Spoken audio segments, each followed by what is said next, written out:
ये पूरी तरह से मान्यवर पूरी तरह से एक्सपोज हो गया।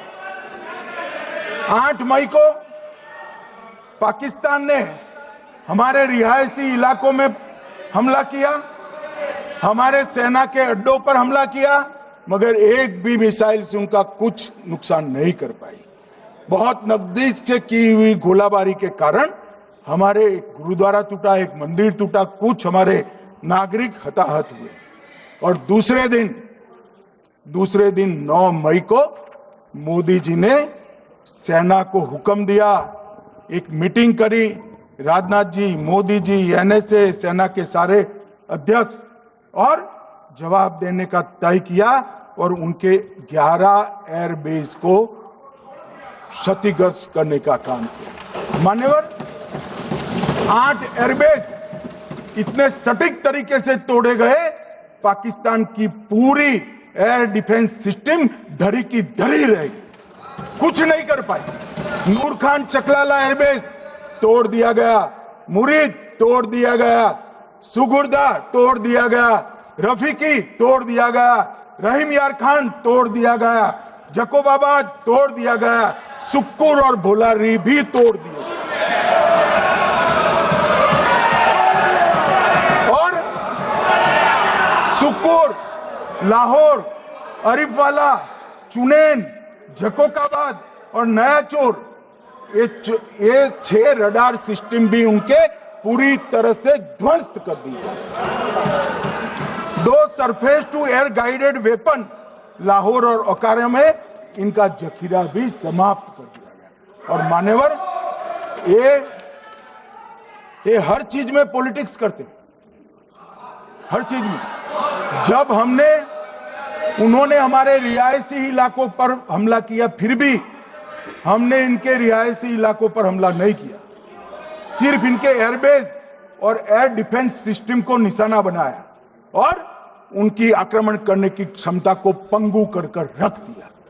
हमारी पूरी सेना, पूरी वायुसेना, पूरी नौसेना अक्षुण्ण थी और उनकी हमला करने की क्षमता को हमने छिन्न विछिन्न कर दिया।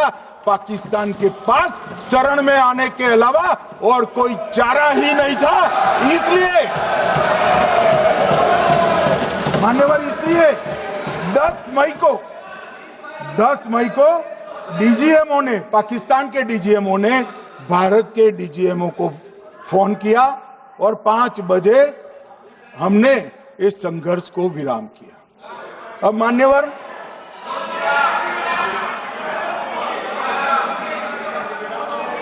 ये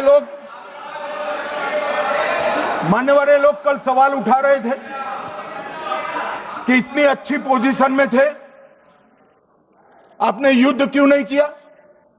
युद्ध के कई परिणाम होते हैं मान्यवर, करना न करना वो सोचकर करना पड़ता है।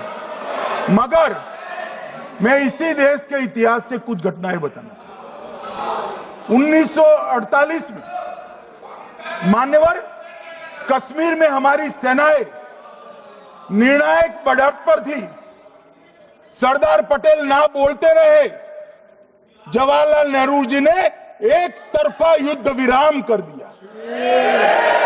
और मान्यवर मैं बड़ी जिम्मेदारी के साथ कहता हूं, मैं इतिहास का विद्यार्थी हूं, पाक ऑक्यूपाई कश्मीर का अगर अस्तित्व है तो जवाहरलाल नेहरू जी की ये युद्ध विराम के कारण है। इसका जिम्मेदार जवाहरलाल नेहरू है। मान्यवर 1960 में सरदार पटेल ने विरोध किया था, गाड़ी लेकर आकाशवाणी तक गए थे, घोषणा न करते दरवाजे बंद कर दिए थे।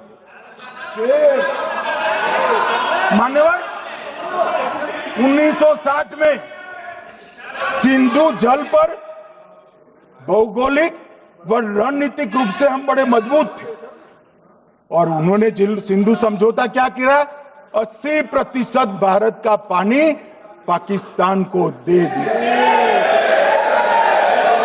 मान्यवर 62 के लड़ाई की बात मैं बाद में करता हूं। 65 की लड़ाई में हाजीपीर जैसे स्ट्रेटेजिक जगह पर हमने कब्जा किया था, 66 में उसको लौटा दिया गया। मैं 71 के युद्ध की भी बात करना चाहता हूं। मान्यवर 71 में कल राजनाथ जी ने भी बताया, पूरे देश ने इंदिरा जी का समर्थन किया। उन्होंने पाकिस्तान के 2 टुकड़े कर दिए। बहुत बड़ी विजय थी भारत की, और सदियों तक भारत इस विजय पर गर्व करेगा। हम सब भी करते हैं, हमें कोई आपत्ति नहीं। मगर हुआ क्या मान्यवर, युद्ध की विजय की चकाचौंध में क्या हुआ? 93 हजार युद्ध बंदी हमारे पास थे, 93 हजार, और 15,000 वर्ग किलोमीटर क्षेत्र पाकिस्तान का हमारे पास था। 93 हजार युद्ध बंदी, उस वक्त की पाकिस्तान की सेना का 42%, और 15,000 वर्ग किलोमीटर क्षेत्र। मगर शिमला में समझौता हुआ, पाक ऑक्यूपाई कश्मीर मांगना ही भूल गए। अगर उस वक्त पाक ऑक्यूपाई कश्मीर मांग लेते, न रहेगा बांस, न बजती बांसुरी। ये कैंप तोड़ने की जरूरत न पड़ती साहब आपको, हमको। मान्यवर इतना ही नहीं, पाक ऑक्यूपाई कश्मीर तो नहीं लिया, मांगना ही भूल गए। 15,000 वर्ग किलोमीटर की जीती हुई भूमि भी वापस दे दी। तय हुआ था पाकिस्तानी नरसंहार के लिए युद्ध अपराध न्यायाधिकरण बनेगा, नहीं बना। सेना ने पूर्वी पाकिस्तान में नरसंहार किया था। 195 पाकिस्तानी अधिकारियों पर मुकदमा चढ़ना था। भुट्टो अपने साथ इंदिरा जी के सामने से छुड़ा कर ले गए। जनरल मानेक शॉ का एक कोट अनकोट कहता हूं, जनरल मानेक शॉ का, जो एक प्रकार से आर्किटेक्ट माने जाते हैं बांग्लादेश, कि भुट्टो ने भारत के नेतृत्व को मूर्ख बनाया।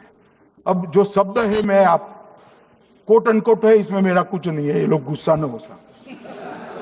आई told her into bracket Indira Gandhi, Indira ji को कहा, that he into bracket Bhutto के लिए, he has made monkey out of you. समझ में आता है? ये फील्ड मार्शल साहब ने कहा है मान्यवर, और ये हमें सिखा रहे हैं, ये नहीं किया, वो नहीं किया, फलाना नहीं किया, ठिकाना नहीं किया।